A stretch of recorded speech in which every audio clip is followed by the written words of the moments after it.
Shalom, brother and sister truth seekers. Here's an update on the Covenant Calendar Club Sundial project. I am going to be posting all the pictures of this Facebook group, and if you check the description below this video, there'll be a link for a shared folder where you can take a close look at all the pictures. Just a short update this week. See what we got. So, I guess we got Uganda and Australia.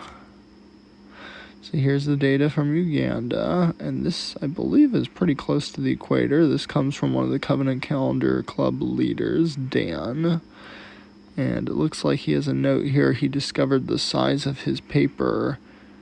The evening and morning shadows were much longer, and he's going to be adjusting the size of his paper to catch those shadows, because and he's got a, I think, where did I read? Yeah, he's using a 7-inch tall, I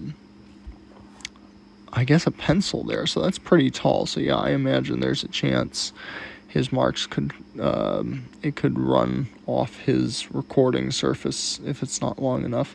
Still a pretty good curve in that data, 9 marks from 9 a.m. to 5 p.m. That is, 3, 5, 8 hours. Okay, so good practice.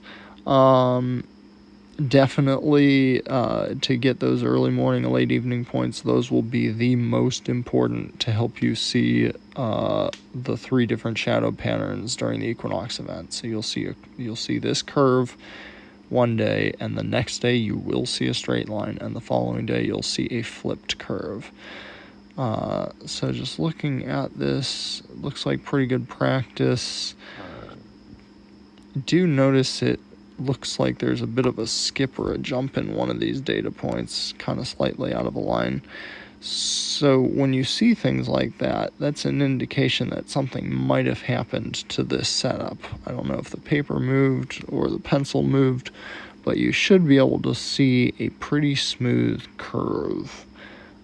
So I mean, good practice in any situation, but definitely, something to keep an eye on. If you compare with other people, you'll see the, typically, it's a nice smooth curve, and if there's any points outside of that smooth curve, something might be going on. But good job, good practice. Please keep up the good work. Your location is very important. And let's see. There's a lot of suspense to see what's going to happen this fall for the fall equinox. I'm sitting on the edge of my seat as well. Could be some interesting things to learn about what the sun is doing in the heavens, to see who sees this straight line first. And I think, the thought process is the 2 thought processes are, it may either be around the South Pacific, possibly might be seeing it first, or possibly it might still be where it was this spring. I'm honestly not sure. Never had so many people collecting this much data to be able to confirm that question. So with the number of people that have been practicing, and hopefully I hope many of them are going to practice for this fall equinox event, definitely, because that's the big practice for the spring equinox event. But we may just be able to learn something very, very interesting and potentially very important for the fall recording here. So I definitely agree. Looking forward, this could be an important area. So they got markings from 850 to about 350, so that's okay. Again, the target, a good target, and if that's all you were able to do, that's fine. But if at all possible, I think the minimum target for hours collecting during these equinox events is like 9 to 10, if at all possible. Best case scenario, some people are able to get 12 hours, something like from 7 a.m. to 7 p.m. kind of thing. So you'll just find this might be okay, but you'll just have to try and see how it goes for you. And actually, I should mention, I think you'll just find it so helpful if you're able to get as early in the morning as late in the evening as possible, because the sun really does run away on your board, your recording surface, and it hooks and arcs the most during those times of day. And actually, on that note, I should mention I also heard from Dana in California, who's been recording lately, and he only was getting something like this. I forgot what he said. It was like 9 or 10 to like 3 or 4 or something. And he was like, it looks really straight. And it's absolutely true. Like, you may find that your data looks straight if you don't get those early morning and late evening points. So that's why it's very important not just to collect 1 day of data around an equinox event, but to try and get 3 days of data. So you can see the curve on 1 day, you can see the straight line the next day, and then you see the opposite flipped curve on the 3rd day. And you might be able to do that with a spread of data for like 8 hours possibly. Do the best you can, but I know, like I said, the best case scenario is I think I've seen is like 12, but I think you should have no problem making the confirmation if you get 9 to 10. So that's a good target.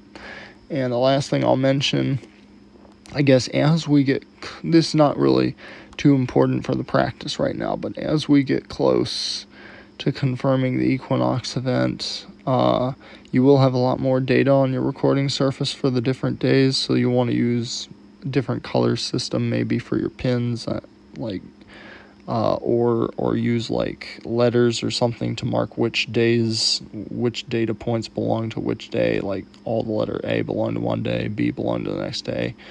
And you want to try and keep things as uncongested as possible, because you will start to, I think the Covenant Calendar Club may have planned to record quite a bit of data, maybe like 5 or 6 or 7 days of data for I'm not sure if it was the spring or the fall, but you'll see when you try to collect that many days, things might start to get congested, so you need to have a good system for distinguishing those days. And I don't know if it's possible to get a clearer picture for that, but when we get to the event, we'll want to be able to clearly see the bottom points. So it looks like these are push pins maybe, and I can see the top of the pin pretty clearly, but we will want to make sure we can see the bottom of that pin very clearly.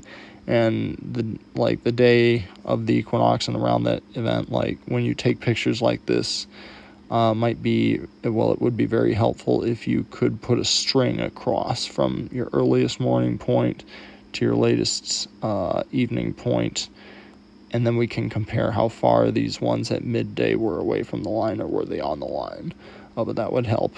I mean, and if you're not able to do that in Photoshop, we can actually just drop a line right over this data. But we have to be able to see the point that you're making. The earliest morning point, we need a clear shot of that, and the one latest in the evening, and then compare those ones at midday. But good practice, good job, getting closer, keep it up. And I think that's it. Here's just a summary of people in America collecting data and around the world.